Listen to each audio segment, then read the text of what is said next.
National parks and nature reserves around the world are cherished by their communities. They play a really important role in protecting biodiversity and ecosystem services and can help in the fight against climate change, but are equally threatened by climate change. Here in New Zealand, we're particularly proud of our network of protected areas. They bring in millions of visitors, both internationally and domestically, but they were established decades ago, and we have to ask, are they still fit for purpose? Today, I'm especially excited to be talking to Associate Professor Valentina Dinica, who is releasing a book on the regulation of protected areas and has been working on it for the past 6 years and gained some really valuable insights. So a very basic question for you, Valentina. What is the role of protected areas? We love protected areas. We like to access them, to go there to spend holidays in national parks, in forest reserves and forest parks. But next to tourism and visitation, actually protected areas play an important role because the 1992 Convention on Biological Diversity, which New Zealand has signed to, obliges countries like us, through Article 8, to actually use protected areas as systems, as policy instruments for the protection of biodiversity, specifically nature biodiversity, forest ecosystems, but for their protection in their full diversity.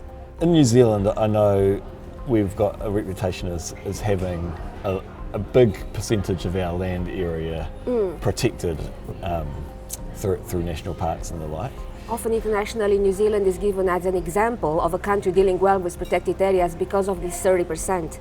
But if you raise the veil of this number, you see that the protection is not adequate. For each ecosystem type, like let's say we have 267 ecosystem types, we should protect at least 20% so that it can persist in the future and the genetic diversity and ecological processes are sustained. So 20% of everything. So right now you can say New Zealand has 30%, but it doesn't have 30% of all 268 ecosystems. It has 90%, even 100% of some, and 0 and 2% of others.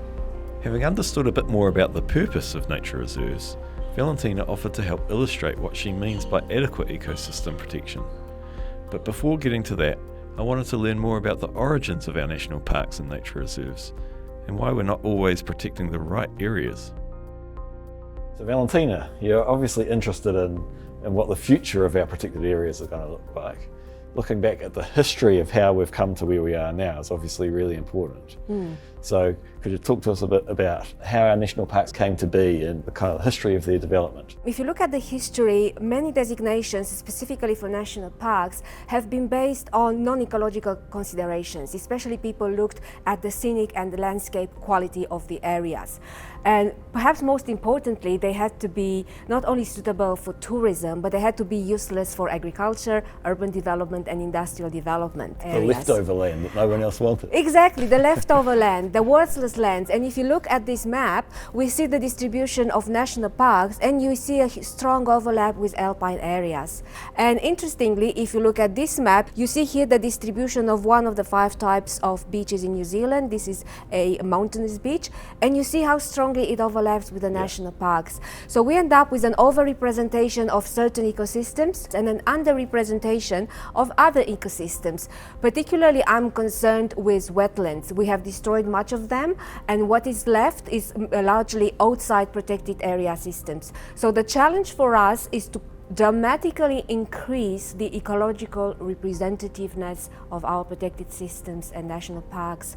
And we also need to make sure that the representativeness will remain high in the context of climate change when these ecosystems will migrate north, south, west and west. So we will have to re-regulate, but also declassify, reclassify protected areas to capture this much higher ecological representativeness. It's fascinating, Valentina. So if people want to find out more, where can they go? Everything I discussed is actually captured in my upcoming book, which is called Protected Area Regulation and Tourism, Science-Informed Ecological Transitions, and I recommend what is the range of ecological values and ecological objectives we should examine before making designations and redesignations of protected areas. So you mentioned ecological values there, Valentina. Let me dig into that a little bit more. What exactly do you mean by ecological values? Ecological values is a catch term for what we are trying to protect when we say we protect nature. So far, our legislation only mentions species, sometimes ecosystems. These are ecological structures. Yes, we need to protect them, but there are three other categories. We need to protect the ecological processes sustaining them. We need to protect certain critical ecosystems like the climate regulation services of nature, hydrological services, and we need to protect ecosystem health. In addition to that, we need to define what do we want to do about these ecological values. What do we mean by to protect? And we can protect them in many ways, by restoring them, by creating connectivity, by better integrating them in landscape, by helping them adapt to climate change, which is a special ecological objective. To illustrate this, to flesh out this idea, I actually invite you to join me in ZEALANDIA to show you how protecting ecological processes or critical ecosystems could look like. I'll never say no to a field trip, so a few days later we met at ZEALANDIA, arguably Wellington's most beloved eco-sanctuary. Fortunately, it's just a few minutes away from our campus, and it gave me the chance to get hands-on insight into ecological values and ecosystem services.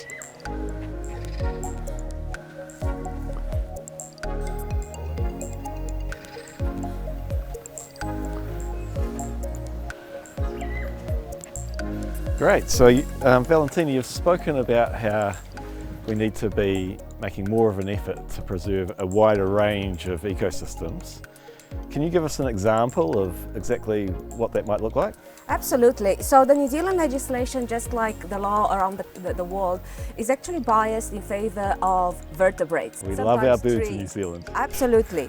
But they are like the top of the pyramid. And a great example in the New Zealand context would be the liverworts. These plants are 400 million years old, and they have played a fantastic role in the ecosystem. First, they capture the seeds from the trees, so they operate like seed beds for the larger plants and for the trees. They also offer habitat for microorganisms, particularly invertebrates, which in their turn digest the organic matter, help with soil regeneration. Soil regeneration is a crucial, and soil fertility is a crucial ecosystem service.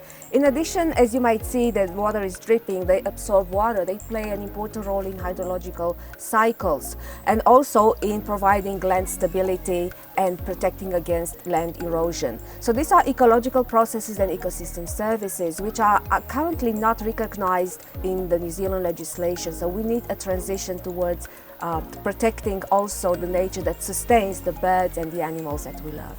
And liverworts are just an example, but as you see around, we also have lichens and mosses and other plants, smaller plants that provide the same critical ecological services to societies and to nature itself.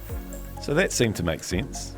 Even though we love our birds and trees, they are only a small aspect of a complex natural environment. And on that note, there was one particular environment that Valentina wanted me to see. So I understand wetlands are quite an endangered species in themselves in New Zealand, not just from climate change, but from land use changes as well.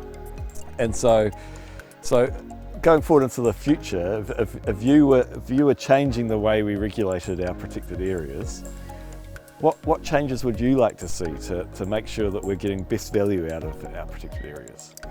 First, we need to protect a wider range of ecological values in regulations, not only ecosystems, habitats and species, but also ecological processes, ecosystem services and ecosystem health.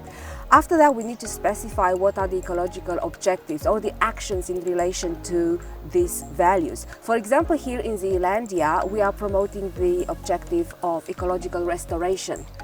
But restoration and damage prevention are only two objectives. In addition, we need to achieve more. We need to achieve connectivity, landscape integration, adaptation, helping nature adapt to climate change, and also ecological renovation to establish new ecosystems that may not be native, but may play a crucial role for society and also for climate adaptation of various species. That was awesome, Valentina. Thank you so much. A really fascinating discussion. Thank you very much for inviting me, and I hope I cleared up some questions that probably Kiwis are already thinking about. It was now clear to me that Aotearoa New Zealand has a vital opportunity to lead the way with this type of work. If a country renowned for its natural beauty can make these hard decisions to incorporate what we know now about preservation of ecology and biodiversity for the future, we can show others how it can be done.